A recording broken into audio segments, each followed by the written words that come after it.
Hello everyone, welcome to Nanan Academy. Kerala PSC എക്സാംസിന് prepare ചെയ്യുന്നവർക്കായി 30 GK questions ആണ് ഈ വീഡിയോയിൽ ഉൾപ്പെടുത്തിയിട്ടുള്ളത്. നമുക്ക് വീഡിയോയിലോട്ട് പോകാം. ആദ്യത്തെ ചോദ്യം, ഗോപാലകൃഷ്ണ ഗോഖലെ സ്ഥാപിച്ച സെർവൻസ് ഓഫ് ഇന്ത്യ സൊസൈറ്റിയുടെ മാതൃകയിൽ പ്രവർത്തനം തുടങ്ങിയ കേരളത്തിലെ സാമുദായിക സംഘടന ഏത്? ഗോപാലകൃഷ്ണ ഗോഖലെ സ്ഥാപിച്ച സെർവൻസ് ഓഫ് ഇന്ത്യ സൊസൈറ്റിയുടെ മാതൃകയിൽ പ്രവർത്തനം തുടങ്ങിയ കേരളത്തിലെ സാമുദായിക സംഘടന ഏത്? ഉത്തരം നായർ സർവീസ് സൊസൈറ്റി. ഗോപാലകൃഷ്ണ ഗോഖലെ സ്ഥാപിച്ച സെർവൻസ് ഓഫ് ഇന്ത്യ സൊസൈറ്റിയുടെ മാതൃകയിൽ പ്രവർത്തനം തുടങ്ങിയ കേരളത്തിലെ സാമുദായിക സംഘടന നായർ സർവീസ് സൊസൈറ്റി.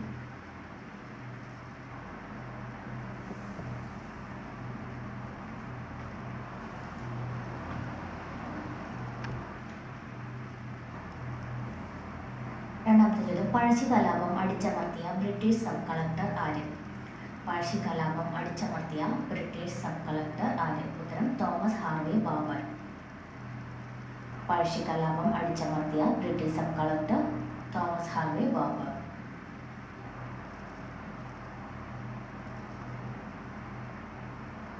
മൂന്നാമത്തെ ചോദ്യം, എഫ് ആകൃതിയിലുള്ള കേരളത്തിലെ തടാകം. എഫ് ആകൃതിയിലുള്ള കേരളത്തിലെ തടാകം ശാസ്താംകോട്ട തടാകം. എഫ് ആകൃതിയിലുള്ള കേരളത്തിലെ തടാകം ഏതാണ്? ശാസ്താംകോട്ട തടാകം. നാലാമത്തെ ചോദ്യം, താർ മരുഭൂമിയിലൂടെ ഒഴുകുന്ന നദി. താർ മരുഭൂമിയിലൂടെ ഒഴുകുന്ന നദി ലൂണി. താർ മരുഭൂമിയിലൂടെ ഒഴുകുന്ന നദിയാണ് ലൂണി. അഞ്ചാമത്തെ ചോദ്യം, ഇന്ത്യയിലെ സജീവ അഗ്നിപർവ്വതമായ പാരദ്വീപ് കാണപ്പെടുന്നത് എവിടെ? ഇന്ത്യയിലെ സജീവ അഗ്നിപർവ്വതമായ പാരദ്വീപ് കാണപ്പെടുന്നത് എവിടെയാണ്? ആൻഡമാൻ നിക്കോബാർ ദ്വീപുകളിൽ. ഇന്ത്യയിലെ സജീവ അഗ്നിപർവ്വതമായ പാരദ്വീപ് കാണപ്പെടുന്നത് എവിടെയാണ്? ആൻഡമാൻ നിക്കോബാറിലാണ് ഇന്ത്യയിലെ ഏക സജീവ അഗ്നിപർവ്വതമായ പാരദ്വീപ് കാണപ്പെടുന്നത്. എവിടെയാണ്? ആൻഡമാൻ നിക്കോബാർ.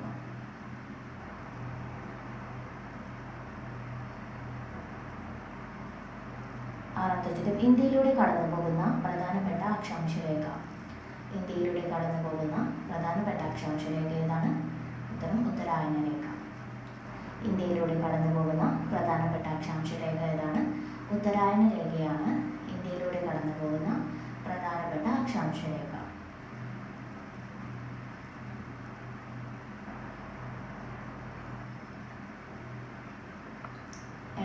ഇന്ത്യയിൽ മിസൈലുകൾ, അന്തർവാഹിനികൾ എന്നിവ വികസിപ്പിക്കുന്ന ഗവേഷണ സ്ഥാപനം ഏതാണ്? ഇന്ത്യയിലെ മിസൈലുകൾ, അന്തർവാഹിനികൾ എന്നിവ വികസിപ്പിക്കുന്ന ഗവേഷണ സ്ഥാപനം ഏതാണ്? ഉത്തരം DRDO. ഇന്ത്യയിൽ മിസൈലുകൾ, അന്തർവാഹിനികൾ എന്നിവ വികസിപ്പിക്കുന്ന ഗവേഷണ സ്ഥാപനം ഏതാണ്? അത് DRDO ആണ്. Defence research and development organisation. Defence research and development organisation ആണ് ഇന്ത്യയിലെ മിസൈലുകൾ, അന്തർവാഹിനികൾ എന്നിവയൊക്കെ വികസിപ്പിച്ചെടുക്കുന്ന ഗവേഷണ സ്ഥാപനം. ഏതാണ്? DRDO.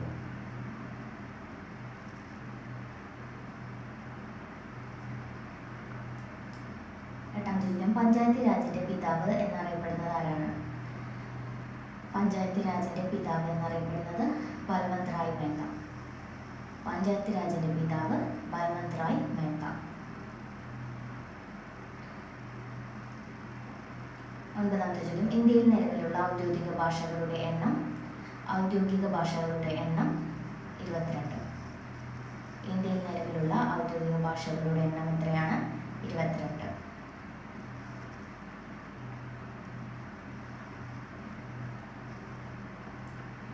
പത്താമത്തെ ചോദ്യം, 36 കോട്ടകൾ എന്ന പേരിനർത്ഥമുള്ള സംസ്ഥാനം ഏത്?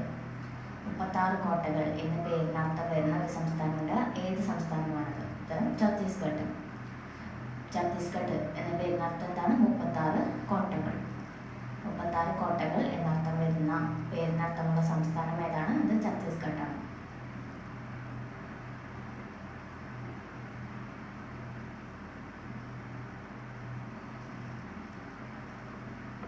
പതിനൊന്നാമത്തെ ചോദ്യം, ഇന്ത്യയെ വടക്കേ ഇന്ത്യ, തെക്കേ ഇന്ത്യ എന്നിങ്ങനെ വേർതിരിക്കുന്ന മലനിരകൾ.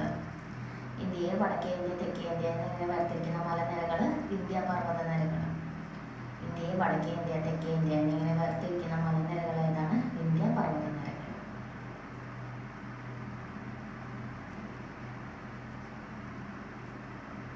പന്ത്രണ്ടാമത്തെ ചോദ്യം, ഇന്ത്യൻ നാഷണൽ കോൺഗ്രസ് രൂപം കൊണ്ടത് എന്ന്?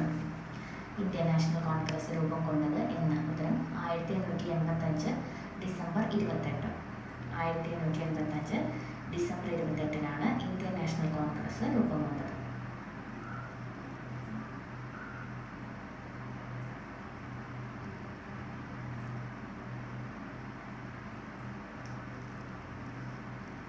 പതിമൂന്നാമത്തെ ചോദ്യം, ഏത് രോഗം നിർണ്ണയിക്കാനാണ് എലിസ ടെസ്റ്റ് നടത്തുന്നത്? ഏത് രോഗം നിർണ്ണയിക്കാനാണ് എലിസ ടെസ്റ്റ്? ഉത്തരം എയ്ഡ്സ്.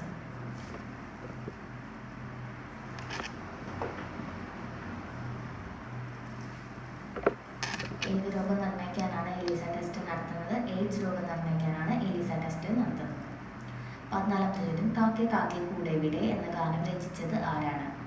കാക്കേ കാക്കേ കൂടെവിടെ എന്ന ഗാനം രചിച്ചത് ഉള്ളൂർ എസ് പരമേശ്വരയ്യർ. ഉള്ളൂർ എസ് പരമേശ്വരയ്യരാണ് കാക്കേ കാക്കേ കൂടെവിടെ എന്ന ഗാനം രചിച്ചത്.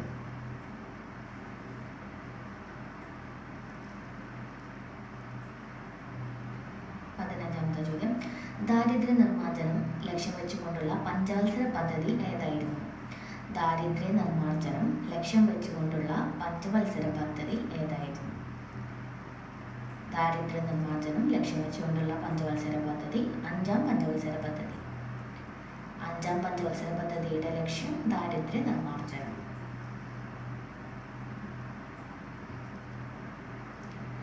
16ാമത്തെ ചോദ്യം, ഇന്ത്യയുമായി അതിർത്തി പങ്കിടുന്ന ഏറ്റവും ചെറിയ രാജ്യം ഏതാണ്?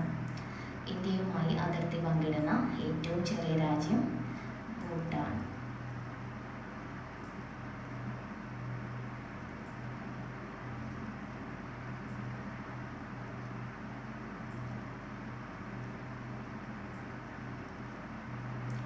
17ാമത്തെ ചോദ്യം, റാഡ്ക്ലിഫ് രേഖ ഇന്ത്യയെ ഏത് രാജ്യവുമായി വേർതിരിക്കുന്നു? റാഡ്ക്ലിഫ് രേഖ ഇന്ത്യയെ ഏത് രാജ്യവുമായി വേർതിരിക്കുന്നു? ഉത്തരം പാകിസ്ഥാൻ. റാഡ്ക്ലിഫ് രേഖ ഇന്ത്യയെ ഏത് രാജ്യവുമായി വേർതിരിക്കുന്നു? പാകിസ്ഥാൻ.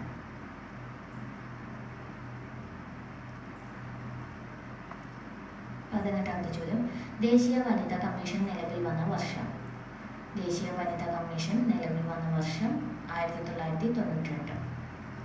ദേശീയ വനിതാ കമ്മീഷൻ നിലവിൽ വന്ന വർഷം 1992.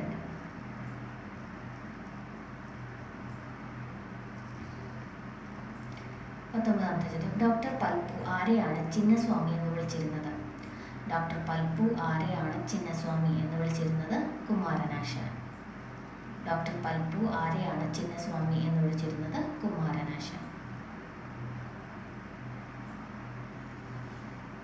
20ാമത്തെ ചോദ്യം, ജാതികുമ്മി എഴുതിയത് ആര്? ജാതികുമ്മി എഴുതിയത് പണ്ഡിറ്റ് കറുപ്പൻ. ജാതികുമ്മി എഴുതിയത് പണ്ഡിറ്റ് കറുപ്പൻ. 21ാമത്തെ ചോദ്യം, ഗോയിറ്റർ രോഗം ബാധിക്കുന്ന അവയവം ഏതാണ്? ഗോയിറ്റർ രോഗം ബാധിക്കുന്ന അവയവം തൈറോയ്ഡ് ഗ്രന്ഥി. ഗോയിറ്റർ രോഗം ബാധിക്കുന്ന അവയവം ഏതാണ്? തൈറോയ്ഡ് ഗ്രന്ഥി. ഗോയിറ്റർ രോഗം ബാധിക്കുന്നത് തൈറോയ്ഡ് ഗ്രന്ഥിയാണ്. 22ാമത്തെ ചോദ്യം, മണ്ണെണ്ണയിൽ സൂക്ഷിച്ചു വയ്ക്കുന്ന ലോഹം. മണ്ണെണ്ണയിൽ സൂക്ഷിച്ചു വയ്ക്കുന്ന ലോഹം ഏതാണ്? ഉത്തരം സോഡിയം. മണ്ണെണ്ണയിൽ സൂക്ഷിച്ചു വയ്ക്കുന്ന ലോഹം ഏതാണ്? സോഡിയം. 23ാമത്തെ ചോദ്യം, വൈക്കം സത്യാഗ്രഹം നടന്ന വർഷം? വൈക്കം സത്യാഗ്രഹം നടന്ന വർഷം 1924. 24ാമത്തെ ചോദ്യം, വയൽവാരം വീട് ആരുടെ വസതിയായിരുന്നു? വയൽവാരം വീട് ആരുടെ വസതിയായിരുന്നു? ഉത്തരം ശ്രീനാരായണ ഗുരു. വയൽവാരം വീട് ആരുടെ വസതിയായിരുന്നു? ശ്രീനാരായണ ഗുരു. 25ാമത്തെ ചോദ്യം, ചോർച്ച സിദ്ധാന്തം ആരുടേതാണ്? ചോർച്ച സിദ്ധാന്തം ആരുടേതാണ്? ഉത്തരം ദാദാഭായ് നവറോജി. ചോർച്ച സിദ്ധാന്തം ആരുടേതാണ്? ദാദാഭായ് നവറോജിയുടേതാണ് ചോർച്ച സിദ്ധാന്തം അഥവാ ട്രെയിൻ വെൽ തിയറി. 26ാമത്തെ ചോദ്യം, 2025 പത്മവിഭൂഷൺ നേടിയ മലയാളി? 2025 പത്മവിഭൂഷൺ നേടിയത് MT വാസുദേവൻ നായരാണ്. 2025 2005 പത്മവിഭൂഷൺ നേടിയ മലയാളി ആരാണ്? MT വാസുദേവൻ നായർ. 27ാമത്തെ ചോദ്യം ISRO ചെയർമാനായി 2025 ജനുവരിയിൽ അധികാരമേറ്റത്? ISRO ചെയർമാനായി 2025 ജനുവരിയിൽ അധികാരമേറ്റത് ഡോക്ടർ വി നാരായണൻ. ISRO ചെയർമാനായി 2025 ജനുവരിയിൽ അധികാരമേറ്റത് ഡോക്ടർ വി നാരായണൻ.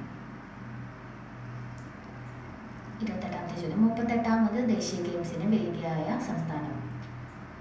38ാമത് ദേശീയ ഗെയിംസിന് വേദിയായിരുന്നത് ഉത്തരാഖണ്ഡ്. 38ാമത് ദേശീയ ഗെയിംസിന് വേദിയായിരുന്നത് ഉത്തരാഖണ്ഡ്. 29ാമത്തെ ചോദ്യം ഇന്ത്യൻ ദേശീയ പ്രസ്ഥാനത്തിന്റെ നഴ്സറി എന്നറിയപ്പെടുന്ന സ്ഥലം? ഇന്ത്യൻ ദേശീയ പ്രസ്ഥാനത്തിന്റെ നഴ്സറി ബംഗാൾ. ഇന്ത്യൻ ദേശീയ പ്രസ്ഥാനത്തിന്റെ നഴ്സറി എന്നറിയപ്പെടുന്ന സ്ഥലം ബംഗാൾ. 30ാമത്തെ ചോദ്യം ക്വിറ്റ് ഇന്ത്യ സമരത്തിലെ നായിക എന്ന് ഗാന്ധിജി വിശേഷിപ്പിച്ചത് ആര്? ക്വിറ്റ് ഇന്ത്യ സമരത്തിലെ നായിക എന്ന് ഗാന്ധിജി വിശേഷിപ്പിച്ചത് അരുണ ആസഫ് അലി. ക്വിറ്റ് ഇന്ത്യ സമരത്തിലെ നായിക എന്ന് ഗാന്ധിജി വിശേഷിപ്പിച്ചത് ആരാണ്? അരുണ ആസഫ് അലി.